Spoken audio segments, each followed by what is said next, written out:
કલ્પવૃક્ષ કિચનમાં આજે બનાવીશું વેસ્ટ બંગાળની ફેમસ ડિશ બેંગાલી આલુ પોસ્ટો. નામ થોડુંક અલગ છે, બસ એ જ રીતે એનો સ્વાદ પણ ટેસ્ટ પણ અલગ છે. મારું પર્સનલ એમ માનવું છે કે દેશ કે વિદેશની ફેમસ તેમજ ખાવાલાયક અને વેજીટેરિયન રેસિપીઓ ભગવાનને પણ જરૂર જમાડવી જોઈએ. જેમ તમને અલગ અલગ જમવાનું મન થાય ને, બસ એ જ રીતે આપણે આપણા ઠાકોરજીને પણ લાડ લડાવવા જોઈએ. મારું માનવું છે કે એ પણ ભક્તિ છે, કારણ કે એના સેન્ટરમાં ભગવાન છે. મારા ભગવાન માટે હું બનાવું છું, બસ આ ભાવ, એનું જ નામ Bhakti. So basically aloo posto is a famous dish primarily associated with West Bengal in India. It's a typically Bengali dish made with potatoes and poppy seeds. મતલબ કે વેસ્ટ બેંગાલની આ ફેમસ ડિશમાં બટાકા અને ખસખસનો ઉપયોગ થાય છે. અને આ રેસીપી જેટલી સરળ રીતે અને પરંપરાગત રીતે બનાવીએ એટલી જ સ્વાદિષ્ટ પણ બને છે.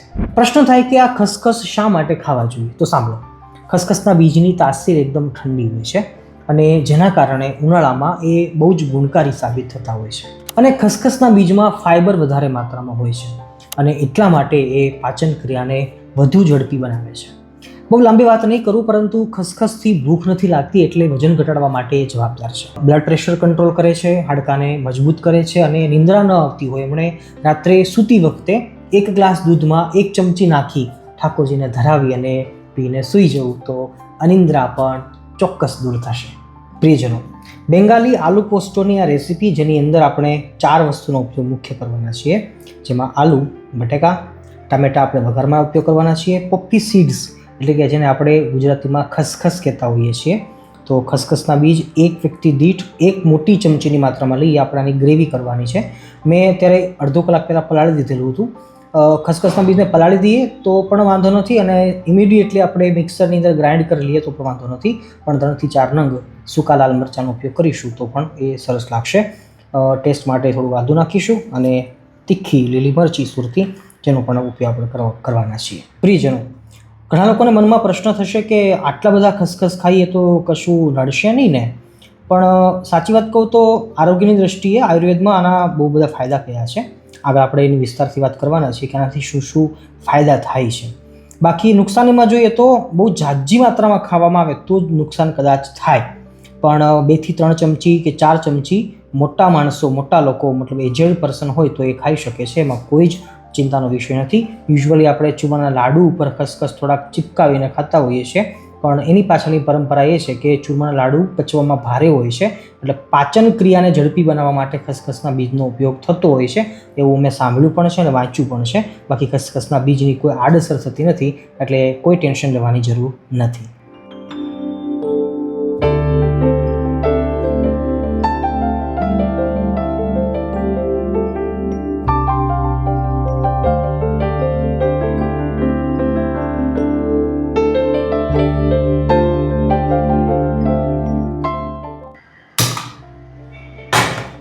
ભક્તો, આલુ પોસ્ટો બનાવવા માટે 3 થી 4 ટેબલ સ્પૂન તેલ લઉં છું. જોકે આમાં પરંપરાગત રીતે તો રાઈનું તેલ, સરસોનું તેલ વપરાતું હોય છે, પણ આપણી પાસે નથી એટલા માટે આપણે સિંગ તેલ વાપરી રહ્યા છીએ. નોર્મલ જે આપણે શાકનો વઘાર લેતા હોઈએ એવી રીતે રાઈ અને જીરુંથી વઘાર લઈએ છીએ. ગેસની ફ્લેમ એકદમ ધીરે રાખજો જેથી બળી ન જાય.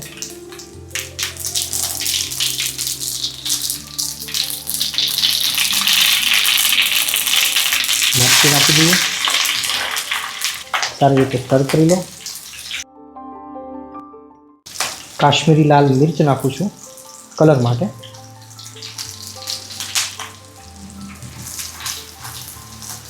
અને હવે સીધો જ આપણે બટાકા નાખી દઈએ.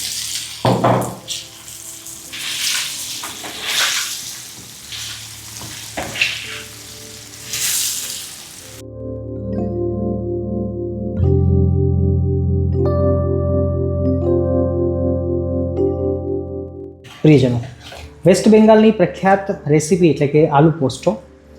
બટાકાનો વઘાર લઈને હવે આપણે પોસ્ટો મીન્સ કે ખસખસના બીજ, બસ આપણે એને હવે ગ્રાઇન્ડ કરીએ છીએ, જે આપણે અડધો કલાક પહેલાં પલાળી રાખેલા. સીધા ડાયરેક્ટ લઈએ તો પણ ચાલે છે, એમાં કશું વાંધો નથી હોતો. પણ મૂળ વાત એ છે કે આ રેસીપીની અંદર લસણ, ડુંગળી ઇત્યાદિ કોઈ વસ્તુ નખાતી નથી.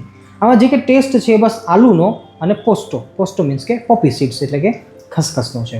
બસ આ બે જ વસ્તુથી આપણે આ રેસીપી આખી તૈયાર કરવાની છે. ટામેટા છે આપણે પાછળથી નાખી શકીએ છીએ, પહેલાં નાખીએ અને પછી કદાચ ઉપરથી બટાકા નાખીએ તો પણ વાંધો નથી. પણ હાલ આપણે બટાકાને સીધા વઘારમાં નાખ્યા છે. હવે બટાકા પાકી જશે અને એ પાકતા કેટલી વાર લાગે, 2 થી 4 મિનિટનો ટાઈમ લેશે. અને ટમેટા પકાવી તરત આપણે ગ્રેવી કરી લઈએ. આવો, જ્યાં સુધી બટાકા પાકે ત્યાં સુધીમાં આપણે પોપી સીડ્સ એટલે કે ખસખસના બીજની ગ્રેવી કરી લઈએ. લાલ સૂકા મરચાં પાણીમાં સરસ ભૂલી ગયા છે. થોડું પાણી નાખી દઈએ.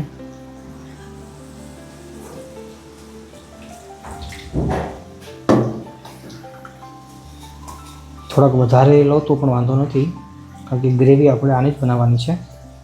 હું હાલ 2 થી 3 વ્યક્તિ માટે બનાવું છું એટલે મેં ખસખસના બીજ ઓછા લીધા છે. તમે વધારે પણ લઈ શકો છો. હવે આની અંદર જ સાથે સાથે આપણે આદુ પણ નાખી દઈશું, જેથી આદુ છે પણ એકદમ ક્રશ થઈ જાય.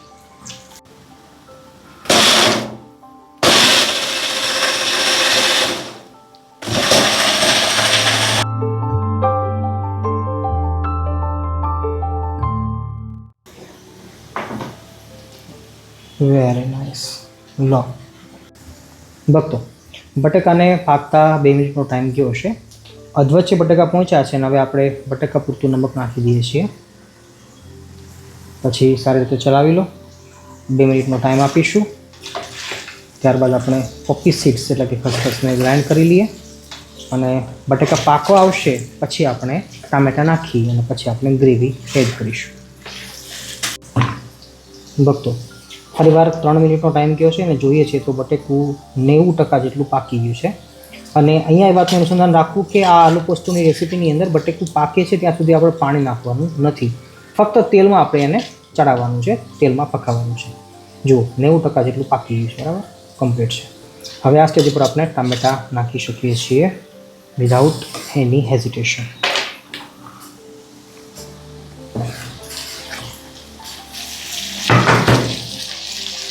ટમેટોને પાકતા ફક્ત 2 મિનિટનો ટાઈમ લાગશે.